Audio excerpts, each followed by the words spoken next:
Unlike my previous speech here today, I do highly expect, when I'm done with this epic argument, everybody from the second floor to shout down changes in votes. So just be prepared on the bottom if you wouldn't mind.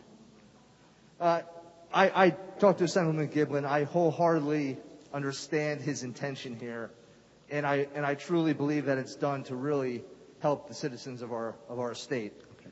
However, there's a few reasons why this is not the right bill to pass today, and I want to just articulate that for you here this afternoon. First and foremost, there is already this protection. It already exists. It was passed in the Canzanella Act. That protection has the same presumption for the frontline workers that you're looking to protect in this bill. It already exists. What this bill does is expand the definition of an essential worker to be overly broad, and it will have a huge negative impact on the business.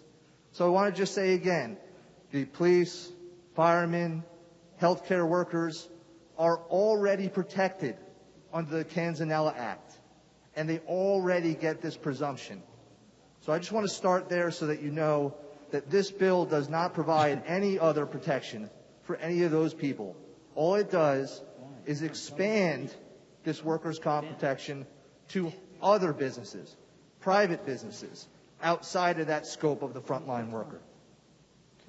Also, there's no timeline on this bill, and this is the most dangerous part of it. The bill doesn't have an end date.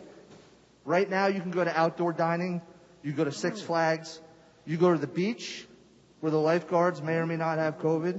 You could contract COVID anywhere, at an outdoor gathering with up to 500 people, at a graduation. To then say that it is presumed that you get it at work, I believe is a very, very dangerous overreach. At a minimum, I think that this bill should be voted down today and should be reconsidered to have a timeline that solely mirrors the stay-at-home order. While I wouldn't like that one either, it would be far less impactful and much more reasonable. Also, this bill is wholly unnecessary, as my colleagues mentioned. Under the CARES Act, if you don't know, if you're an employee and you contract COVID, you're entitled to 2 additional weeks, beyond the 1 week of sick time already allowed in New Jersey, 2 additional weeks fully paid by your employer. That exists today. I have employees who have taken advantage of CARES Act funding. So to say that we need workers' comp to give them the time off, it's not necessary. It is already covered by the federal government. The CRIB, which is the New Jersey Compensation Rating and Inspection Bureau, estimates the cost of this piece of legislation to be between $400 million and $18 billion. This is the New Jersey Compensation Rating and Inspection Bureau.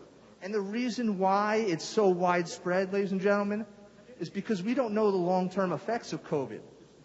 And once someone is put in the workers' comp system under COVID, any potential future related experience that could be tied back to COVID will also be burdened on the workers' comp system. And lastly, I want to just tell you this. For those of you who've never started a business, I want to let you know what's going to happen.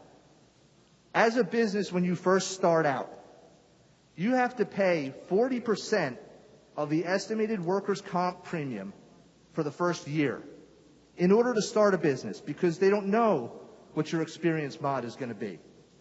As those premiums go up, the barrier to entry for new business owners also goes up. It is undoubtedly true that this bill, while well-intentioned, will raise premiums in the workers' compensation system. The unintended consequence is it's going to drastically raise the rates for your small businesses and create a barrier to entry for the entrepreneur. I still remember starting a business and finding out I had to pay that up front. And it was nearly devastating to me. And now that barrier to entry is going to rise. Ladies and gentlemen, this is a well-intentioned bill. We all want to protect people. But what I want to highlight once more for you today is these protections already exist for the workers that this was aimed to focus on.